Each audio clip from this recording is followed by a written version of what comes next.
here for Tara. Why aren't you with Tara? I keep hurting her and disappointing her. And Do you think the relationship can be redeemed? if you can't do the right thing, man up and get out the way. I want to say, Hey guys, and welcome to Little Black Button 91. Yes, this is Peter Gunz.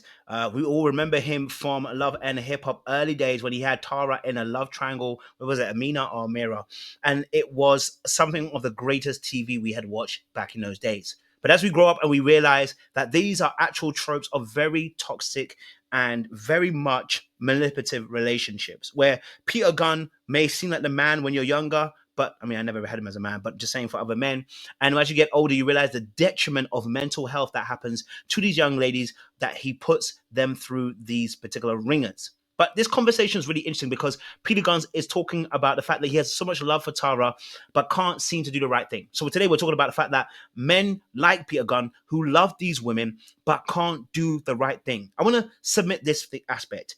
He is a self-saboteur. Okay, he wants love, but then is afraid of it. And his fear is one where he cripples and controls and manipulates and destroys.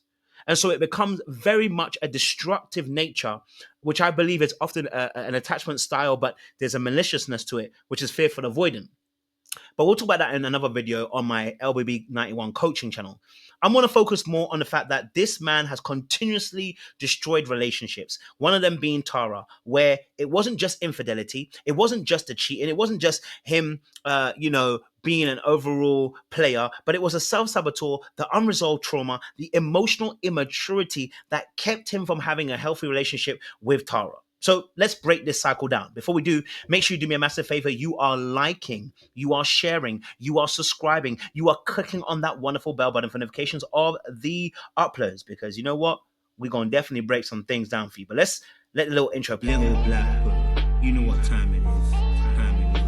Time it is. Time it is. Time it is. All right, let's play a little bit more of the clip. say yes.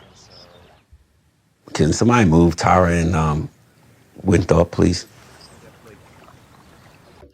Okay, so Peter Gunz's biggest issue. Here's one of the biggest issues with Peter Gunz. Okay, that loving her isn't enough, and he knows that because he can't honor her. Okay, some men generally do love that woman, but I always say love is it's in brackets, okay, but they still engage in behaviors that contradict the love that they have for that person. Okay, but what is love without respect, consistency, self-control? Then it's possession. Okay, it's obsession. And it's like when I say love without cruelty, and truth without love is cruelty. It's like there is an equation to this, and Peter Gunn has got the equation of a relationship that is not one that's loving. Okay, he describes it as he loves her, but it's obsessive and possessive, and there is nothing about the mutuality or the reciprocity in the love that he gives. It is one that where he doesn't get his own way, he will actually destroy the relationship. And so, yes, while he did love her, quote to say, he was also dishonoring her with his infidelity, with his manipulation, his rudeness, his gaslighting, etc., etc. Okay. Now he kept on running back between himself and Amina at the time, not because he didn't care, but because he lacked the emotional discipline to commit fully. But that's also because he's afraid of love. And we're gonna have to talk about that in another part too. See, loving someone isn't just a feeling, it's about how you treat them. But the Bible says that love your wife as you love yourself. Therefore, if you mistreat a woman, what does that really say about you? You don't value you. You don't believe you're actually of self-worth. You don't really believe that you are of importance and that deserves tender care and love and appreciation. You don't believe that about yourself. That is why you're able then to mistreat her in that particular way. Okay? Okay, so you put her in unnecessary pain in these relationships. Let's play a little bit more of the clip. Why? Mama, why? Look at that. Talk to me. Why does that bother you? She's happy. Well, as he said, he was happy. But what's really interesting here is this is an emotional embrace. This is her being an emotionally vulnerable space where she's, hugging you, trying to be safe in your arms. And we know that you are about to do what you're about to do best, Peter Gunz, which is self-sabotage. What do I mean by that? Well, Peter Gunz is someone who doesn't just make mistakes. Okay, he repeatedly destroyed the relationship between Amina and also between Tara. Okay, he just couldn't make it work. This is self-sabotage. You know, when you don't believe you deserve a good woman, you can self-sabotage. Deep down, you may feel unworthy of a healthy, happy relationship. You were born into toxicity, and therefore you crave toxicity. You were born in a in a destructive environment, so you create destruction to repeat the cycle of familiarity. It makes you feel safe. Right? You crave the chaos over the stability. And the more stable she is with her love, the more chaos you must create. You're used to dysfunction. And peace feels unfamiliar. In fact, it feels eerie because when is the penny going to drop? So, because you're not sure when the penny is going to drop, you drop the penny.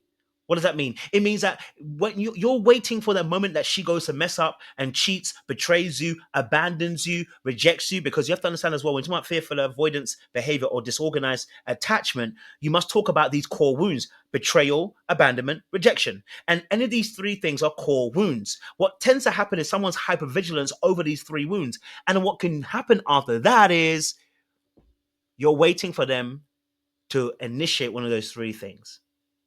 But sometimes, like Peter Gunn did, he decided that he would initiate one of the three things and get ahead of the devil. I'm going to leave you before you leave me. The manipulation, the downright dastardliness of that situation, the fear of commitment and responsibility, okay, all right, and a fear of having to lose freedom and be engulfed by commitment, right? Your fear of losing control and having to give it up, because the Bible says submit unto one another. You just can't do whatever you want to do. You can't come and go whenever you want to. You are subject to the person in a relationship with, and sometimes that can be scary. And you unresolved issues from childhood. Now you are recreating that in your modern relationship. You're a part of the pattern of self-destruction, right? If you keep hurting someone over and over again, is it a mistake, or is it a reflection of what what you truly value her to be? Well, your own fears and inability to commit to love has now surfaced. Let's watch a little bit more because there's more to discuss. And I'm a little jealous. Because I love her and I don't want her with another man, but I don't know how to be the man for her. Yes, he is jealous. Why is he jealous? Because really and truly, he knows that she's happy without him. And that hurts. Why? Because he realizes his inadequacies. But instead of focusing on his inadequacies, he continually projects onto the other person. Why? Because he's refusing to reflect. You think you have more time than you actually do. You think you have more time to solve this issue and conundrum a little bit later on. I'll play a little bit more and the time will come when I will settle down, but you don't know how long you have. And so Tara had to move on. We congratulated her. We clapped our hands and we said, thank God, because we knew that your good years were being wasted with this man who doesn't respect you and was throwing you into toxic cycles, right?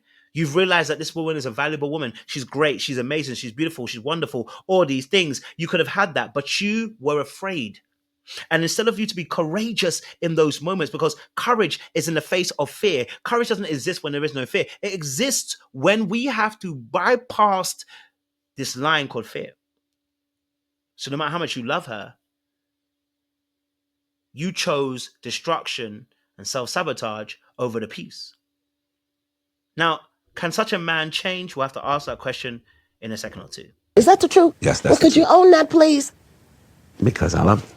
Because I love her. And I feel ashamed. He definitely feels ashamed, and he will feel ashamed because he realizes how he does not measure up and how he can't stop himself. And actually, that is why he really needs to look at himself. You can't help yourself. You are subject to the demons and the unclean spirits that are leading you in this particular behavior. Hey, we've all been there. Listen, you know, I can't even be one to stand on a mountaintop and preach as if I am better than Peter Gunz. No, I haven't done what he's done, but it still doesn't make a difference. I am not better than him. The whole reality of the situation is that you are allowing yourself to have unclean spirits and demons lead you into behaviors that are destructive for the other party.